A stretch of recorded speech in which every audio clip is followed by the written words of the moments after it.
करते हैं आज का अपना टॉपिक। पिछली वीडियो में हमने पढ़ा था बेल्जियम के बारे में और इस वीडियो में हम अपना श्रीलंका वाला टॉपिक कवर कर लेंगे। ठीक है, श्रीलंका को पहले क्या कहा जाता था? श्रीलंका को कहा जाता था पहले सीलोन।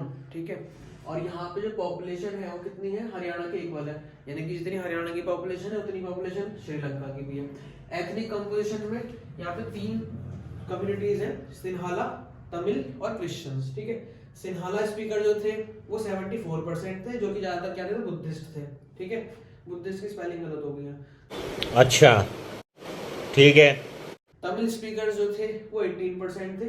इसमें भी 2 थे, श्रीलंकन तमिल और इंडियन तमिल। श्रीलंकन तमिल जो थे वो 13% थे, इंडियन तमिल जो थे वो 5% थे। और ये दोनों ही क्या थे? हिंदू मुस्लिम, मतलब इसमें दोनों हिंदू और मुस्लिम दोनों ही कम्युनिटीज थी। फिर क्रिश्चियंस जो थे वो 7% थे। तो ये तो हो गई यहाँ पे एथनिक कंपोजिशन, यानी कि इसमें क्लियरली दिख रहा है कि सिन्हाला स्पीकर जो थे वो मेजोरिटी में थे और तमिल स्पीकर्स और क्रिश्चियन जो थे वो माइनॉरिटी में थे। ठीक है, यहाँ तक समझ में आ गया। अब नेक्स्ट हम देखते हैं कि किस तरीके से श्रीलंका ने पावर को अपना शेयर किया। तो सबसे पहले इंडिपेंडेंस श्रीलंका को मिली 1948 में, इंडिया को इंडिपेंडेंस मिली थी 1947 में। अब यहाँ पे क्या लिखा है? सिन्हाला ने उठाया मेजोरिटी का फायदा। भाई सिन्हाला मेजोरिटी में थे, वो हमने पढ़ लिया यहाँ पे। अब जो सिन्हाला मेजोरिटी में थे उन्होंने क्या करा? उसका फायदा उठाया। फायदा कैसे उठाया? बोले क्या है? Series of majoritarianism.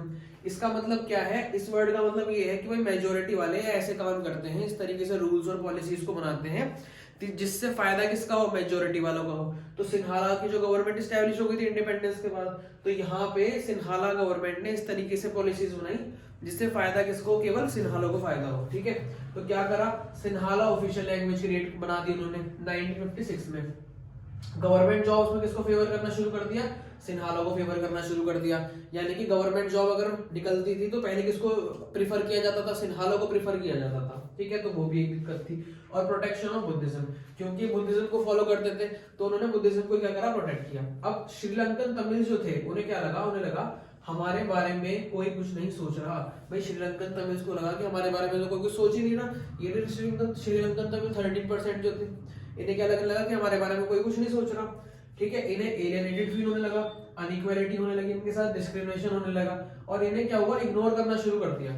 इनका जो भी इंटरेस्ट था उसको सबने क्या करा? जितने भी जो ये गवर्नमेंट थी, सिन्हाला गवर्नमेंट, इसने इग्नोर करना शुरू कर दिया। तो अब क्या हुआ? भाई श्रीलंकन तमिल जो है उनके साथ डिस्क्रिमिनेशन हो रहा है, तो वो क्या करेंगे? स्ट्रगल्स करेंगे, नहीं करेंगे? उन्होंने स्ट्रगल्स करने शुरू कर दिए। ठीक है, पार्टीज बनानी शुरू कर दी। पार्टीज मतलब पॉलिटिकल पार्टीज। पार्टी मतलब वो पार्टी वाली पार्टी नहीं है। अच्छा। ठीक है, अब यहाँ पे उन्होंने क्या करा? डिमांड करी किस चीज की? Equality in opportunity.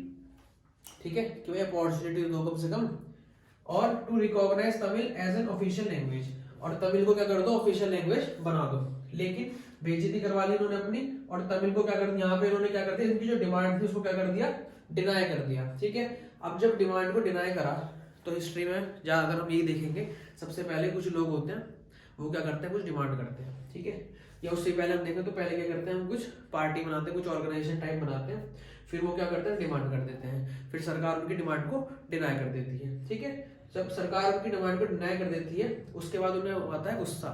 ठीक है, गुस्सा आने के बाद वो एक और ऑर्गेनाइजेशन बनाते हैं। तो जैसे यहाँ पे उन्होंने बनाया पॉलिटिकल ऑर्गेनाइजेशन, एक और बना ली जिसका नाम था LTTE, liberation tiger of Tamil Ilam. इन्होंने क्या कहा? तमिल इलाम का मतलब क्या है? तमिल इलाम का मतलब एक इंडिपेंडेंट स्टेट बनाओ तमिल्स के लिए। ठीक है, अगर तुम्हारे बस की ये नहीं है कि तमिल्स को इक्वल राइट दिया जाए तो उनके लिए अलग स्टेट बना दो, अपने आप को खुद अलग राइट दे देंगे। ठीक है, तो अब यहाँ तक समझ में आ गया। इन्होंने क्या करा? सबसे पहले एक स्ट्रगल शुरू करे, पॉलिटिकल पार्टीज बनाई, डिमांड करी, उनकी डिमांड को डिनाई कर दिया गया। डिनाई करने के बाद उन्होंने एक ऑर्गेनाइजेशन बनाई LTTE। ये जो क्या कहते हैं, जो ऑर्गेनाइजेशन थी वायलेंट मिलिटेंट ग्रुप था ये। ठीक है, तो ये वायलेंस करता था, तो इनका काम क्या था? कि तमिल को अलग स्टेट बनाना है। अब जब इन्होंने डिमांड करी तो इनकी कंट्री में हो गया सिविल वॉर। सिविल वॉर क्या होता है? जब एक कंट्री के अंदर के ही लोग आपस में लड़ने लगते हैं, है ना, जैसे कैप्टन अमेरिका सिविल वॉर, जब वही आपस में लड़ने लगे एवेंजर्स, तो वो सिविल वॉर हो गया।